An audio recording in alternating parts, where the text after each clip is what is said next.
اس کی بات کرنے کے انداز سے, اس کے چلنے پھرنے کے انداز سے, لوگوں سے میل ملاپ کرنے کے انداز سے, یہ ساری چیزیں یہ گواہی دیں گی کہ اس فرد کو کہیں نہ کہیں سے کوئی تربیت ملی ہے.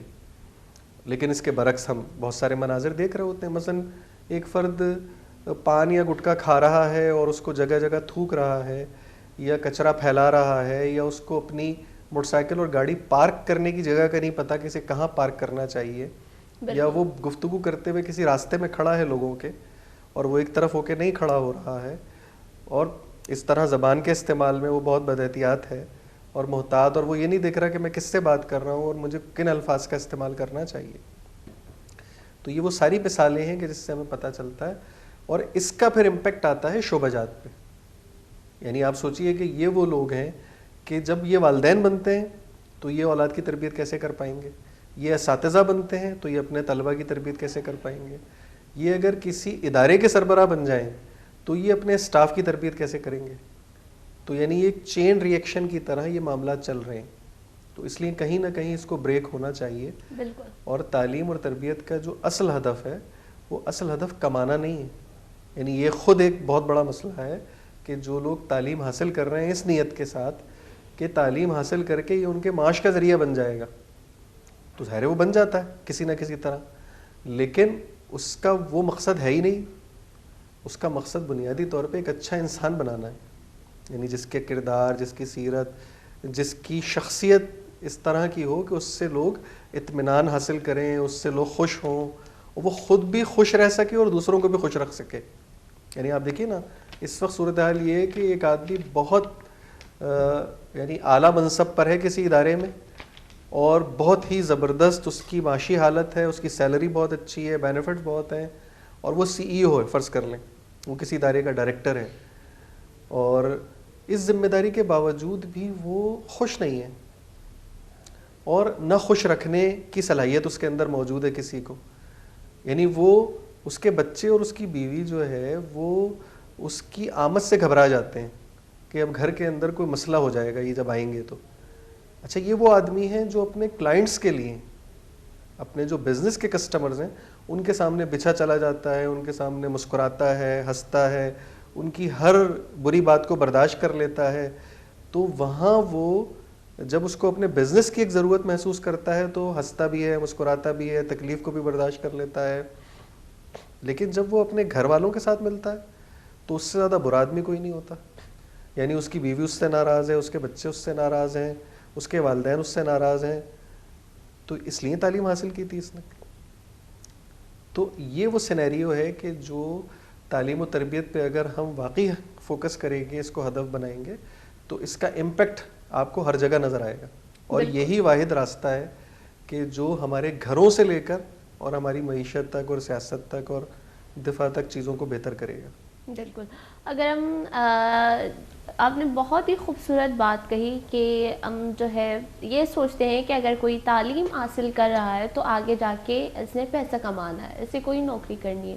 اور یہی وجہ ہے کہ بہت سارے لوگ ایسے ہیں اب بھی پاکستان میں, اگر پہلے کی نسبت یہ شرح بہت زیادہ کم ہو چکی ہے پر ابھی بھی ہے کہ جو ہے لڑکیوں کو, خواتینوں کو, بچیوں کو جو ہے وہ اسکول نہیں بھیجا جاتا. کیا کرنا ہے انہوں نے شادی کے بعد تو وہی برتن ہی دھونے, ٹھیک ہے, بچے پیدا کرنے, برتن دھونے, اور کچھ تو نہیں کرنا.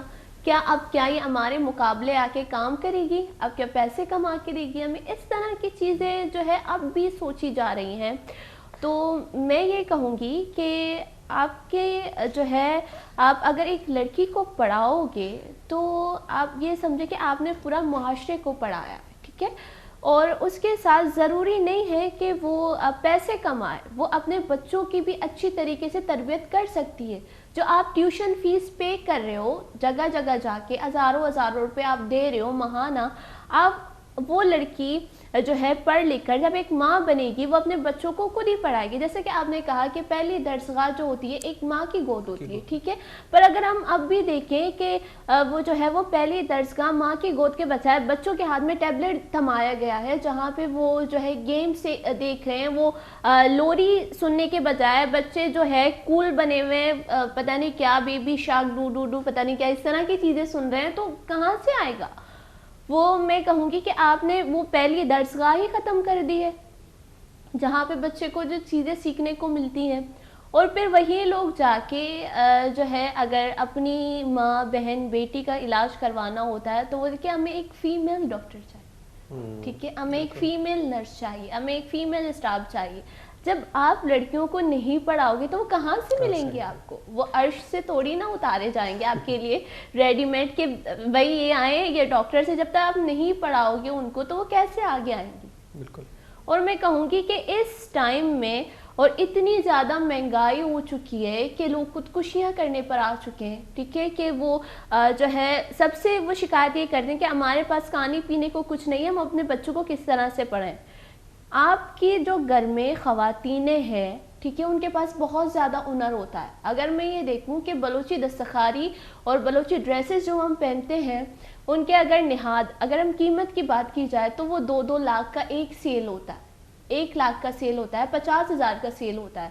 اور جو ہے وہی بلوچستان کی ماں بہن بیٹیاں جو ہے اس طرح کے ڈریسز بنا کر ان کو سیل کر کے اپنے بھائیوں کو پڑھاتی ہیں، ٹھیک ہے، پڑھانے کے لیے بیچتی. تو یہ بھی ایک چیز ہوتی ہے نا. آپ اس چیز کو بھی دیکھو کہ آپ اپنے گھر کی خواتینوں کو پڑھاؤ گے تو آپ کے گھر میں جو ہے وہ گھر میں رہ کر بھی کام کر سکتی ہے. ہم یہ چیز نہیں دیکھتے اور ہم یہ بولتے ہیں کہ ہمیں بھائی اپنی بیوی اور بہن ماں بہنوں کے لیے جو ہے فیمیل ڈاکٹر چاہیے پر ہم ان کو پڑھائیں گے نہیں. بالکل ایسے ہی. اور اگر ہم دیکھیں تو ہے ہم بلوچستان کے حوالے سے دیکھیں تو کچھ دن پہلے جو ہے اسلام آباد سینٹ میں رپورٹ پیش کی گئی تھی، 2023 کی رپورٹ پیش کی گئی تھی. اس میں یہ ہے کہ 10 سال سے لے کر یا کہ اس سے زائد عمر کے جو ہے لوگ ہیں. اگر ہم شرح خواندگی کی بات کریں تو بلوچستان میں شرح خواندگی سب سے زیادہ کم ہے، اور سب سے زیادہ جو ہے شرح جو ہے وہ بلوچستان میں تو بہت زیادہ کم ہے. نمبر 1 پہ جو ہے وہ پنجاب آ رہا ہے، ٹھیک ہے. تو میں یہ چیز دیکھ رہی تھی کہ بلوچستان میں اگر ہم دیکھیں جیسے کہ آپ نے کہا کہ آپ نے اب میں وزٹ کیا ہے، ٹھیک ہے، آپ کے اسکول میں وزٹ کیا ہے، تو بلوچستان ابھی تک لوگوں نے پوری طریقے سے نہیں دیکھا. رقبے کے لحاظ سے تو بلوچستان سب سے بڑا صوبہ ہے، اگر ہم آبادی کے لحاظ سے نہ دیکھیں تو بلوچستان میں ابھی جو اگر ہم 2023 کے جو ہے بک فیئر کی بات کریں، کتاب میلہ لگا تھا، تو پورے پاکستان میں سب سے زیادہ کتاب جو ہے وہ بلوچستان سے نکلی جہاں پہ پڑھی گئی ہو کتاب. تو میں نے کہا کہ پھر شرح خواندگی میں بلوچستان سب سے پیچھے کس طرح ہو سکتا ہے؟ شاید یہ ہے کہ بلوچستان میں اسکولز نہیں ہیں، بلوچستان میں کالجز نہیں ہیں، بلوچستان کو تعلیم کے جو ہے وہ بارے میں اگنور کیا جاتا ہے. اس چیز کو میں نے اپنے کافی پروگرام میں ڈسکس کیا ہے کہ جو ہے گوادر میں بنائی جانے والی یونیورسٹی وہ اسلام آباد میں بن رہی ہے، وہ بھی گوادر کے نام سے ایک بل پاس ہوا تھا، ٹھیک ہے، کچھ مہینوں پہلے. پھر اس سے پہلے جو ہے ایک رپورٹ آئی تھی، اس میں یہ تھا کہ پورے پاکستان میں جتنی بھی غیر قانونی انسٹیٹیوٹ ہیں، خواہ وہ یونیورسٹی ہے، اسکول ہے، کالجز ہیں، جتنے بھی غیر قانونی مطلب رجسٹرڈ نہیں ہے، اسلام آباد جو ہمارا دارالحکومت ہے اس کی رپورٹ تو سب سے پہلے آئی، پھر اس کے بعد پنجاب ہے، پھر اس کے بعد سندھ ہے، خیبر پختونخوا ہے. میں اس میں سب سے پہلے جو آپ کا صوبہ ہوتا ہے، جو آپ کا وطن ہوتا ہے، سب سے پہلے آپ اس کو ڈھونڈتے ہو نا. میں بلوچ ہوں تو سب سے پہلے میں بلوچستان کو ڈھونڈوں گی، بلوچستان کہاں ہے.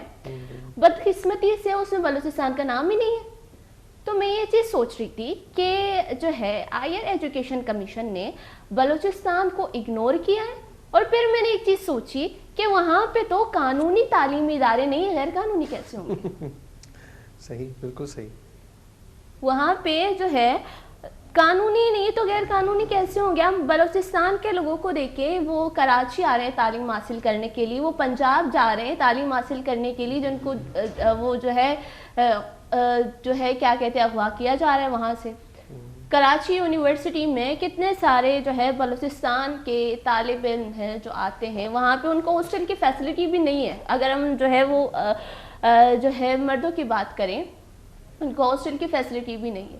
اگر جو ہے میرے 2 پروگرام پہلے ایک پروگرام ہوا تھا، جو بلوچستان کا یہ اسٹوڈنٹ آیا تھا میرے پروگرام میں، تو ان سے میری گفتگو ہوئی تو میں نے ان سے کہا کہ آپ لوگ جب آتے ہیں یہاں پہ کراچی پڑھنے کے لیے، ٹھیک ہے، آپ جتنی بھی غریبی کرو، ٹھیک ہے، آپ پیسے بچاؤ، پر ایک مہینے میں آپ کا کتنا خرچہ ہوتا ہے فیس وغیرہ کو نکال کے، ٹھیک ہے، ایک مہینے میں؟ تو انہوں نے کہا کہ 30,000 تو لگ جاتے ہیں. اچھا 30,000 تو لگ جاتے ہیں. ہم یہ چیز دیکھیں کہ بلوچستان میں یونیورسٹیز نہ ہونے کی وجہ سے بلوچستان سے وہ آ کے کراچی میں صرف ان کا کھانا پینا اور رہائش، وہ بھی ایک روم میں جو ہے وہ 12 اسٹوڈنٹ کس طرح سے ایڈجسٹ کرتے ہیں وہ ان کو پتہ ہے.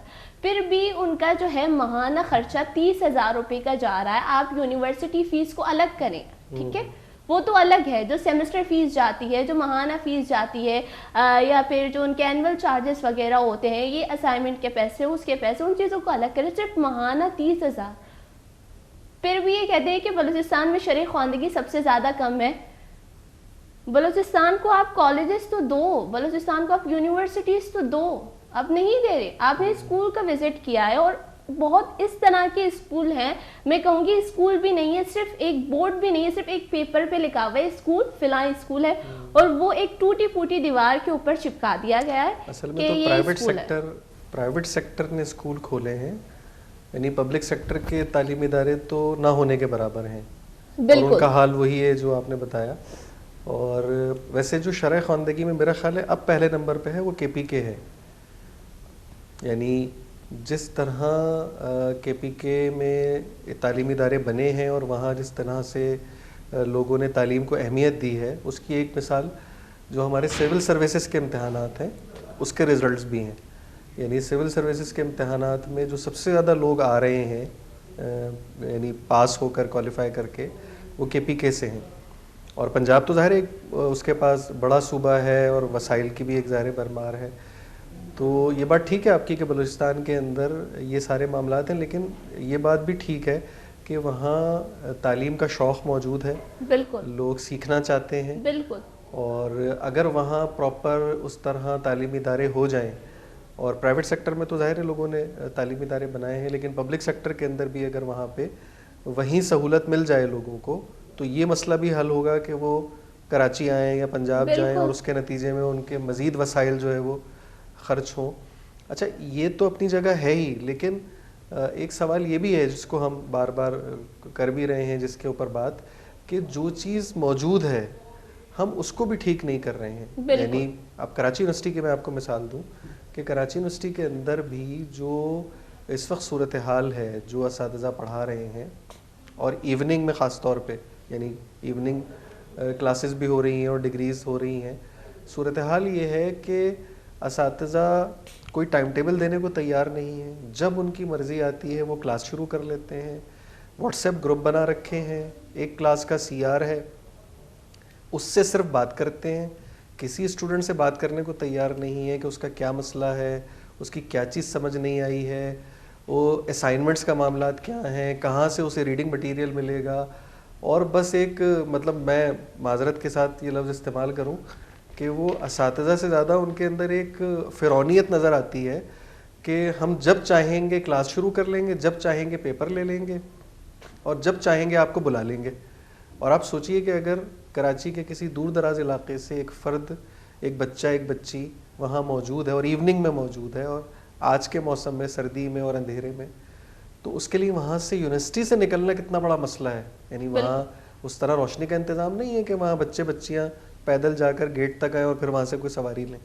لیکن وہ بیٹھے ہوتے ہیں بیچارے 5 بجے 6 بجے، اور ان کو پتہ چلتا ہے کہ واٹس ایپ پر ایک میسج آیا کہ سر آج نہیں آ رہے، آج کلاس نہیں ہوگی. یا اسے 10 منٹ پہلے پتہ چلا کہ وہ سر کہہ رہے ہیں کلاس کر لیتے ہیں، آ جائیں کلاس میں. تو مطلب جو آپ کے پاس اتنی بڑی مادر علمی موجود ہے اس کے اندر بھی یہ رویہ ہے. تو یہ رویہ آیا کیسے، اس کو آپ پیچھے جوڑیے تو یہ وہی تعلیم و تربیت کے مسائل ہیں. یہ وہ اساتذہ ہیں کہ جن کی تربیت نہیں ہوئی ہے، اور اس کا نتیجہ یہ ہے کہ وہ اب خود بحیثیت استاد ایک یعنی جامعہ کراچی اور مادر علمی جیسی یونیورسٹی کے اندر موجود ہیں، اور وہاں پڑھاتے ہوئے وہ کوئی رول فالو کرنے کو تیار نہیں. اچھا اس کا جواب ان سے مانگا جائے تو وہ کیا جواب دیں گے؟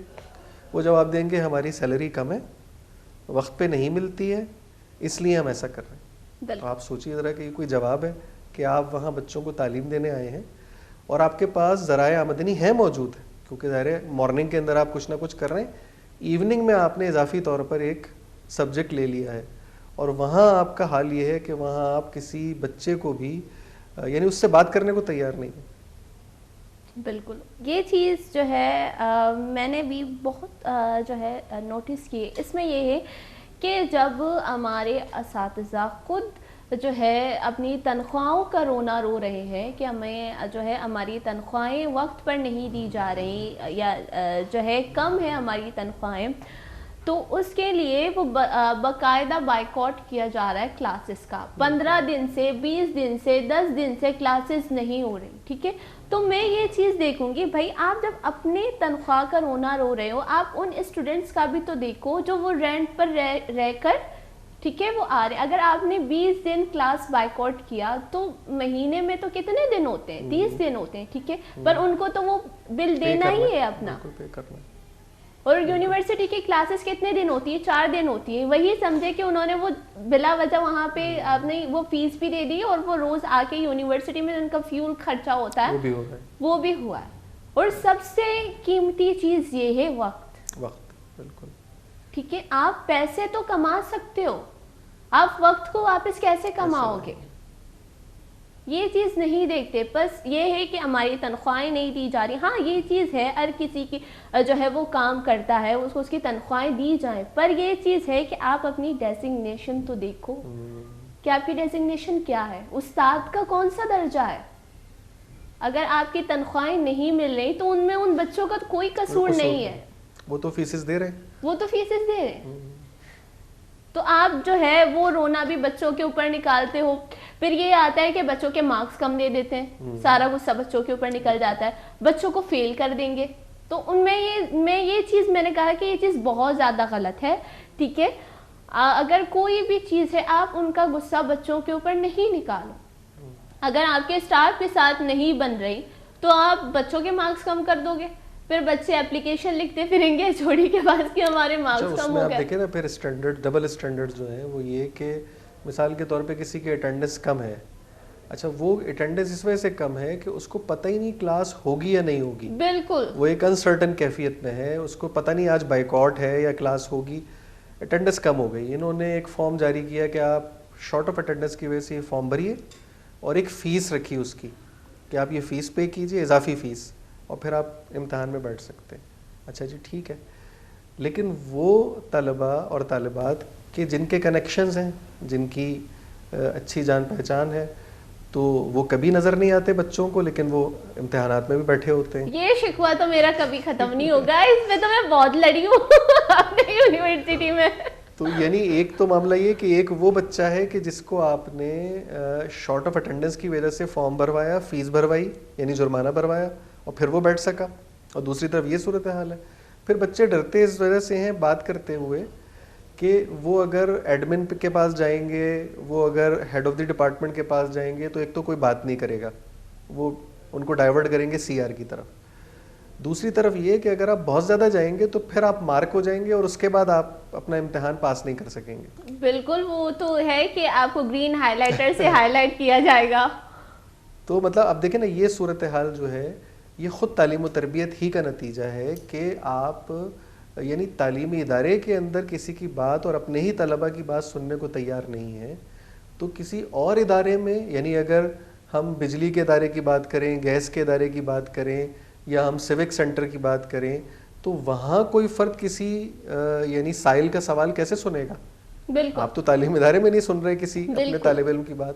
تو یہ ایک وہ نیچر ہے, یہ ایک وہ کلچر ہے کہ جو پیدا ہوا ہے تعلیم و تربیت کی خرابی کے نتیجے میں, کہ جی میں اگر کسی پوزیشن پر آ گیا ہوں تو اب میں نے کسی کی نہیں سننی اور سب نے میری سننی ہے.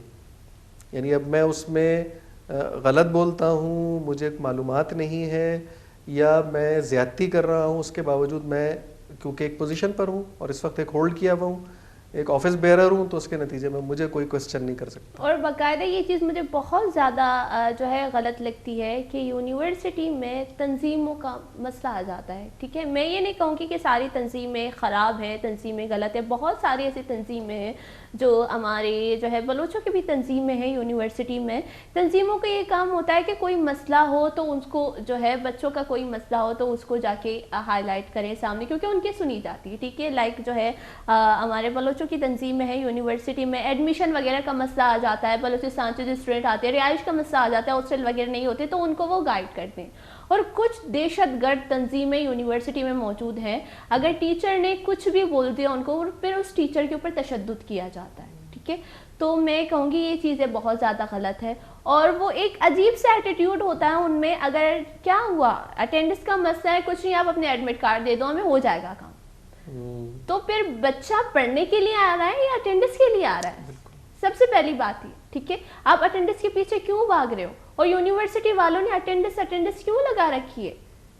جو بچہ آ رہا ہے اگر وہ ایک دن بھی آ رہا ہے یا اس سے ایک کلاس بھی لیا, آپ اس کو ایک کلاس میں ایسا پڑھاؤ کہ اس کو سب کو سمجھ آ جائے. یونیورسٹی ہے, اسکول نہیں ہے. اسکول نہیں, بالکل. یہ فرق کم از کم رکھنا چاہیے بالکل کہ اب آپ ہائر ایجوکیشن میں آ گئے ہیں اور ٹرشری ایجوکیشن کے اندر آپ اسکول جیسا ماحول اگر بنا کے رکھیں گے تو اس کے نتیجے میں وہ ذہنی بلوغت, وہ میچیورٹی کیسے آئے گی؟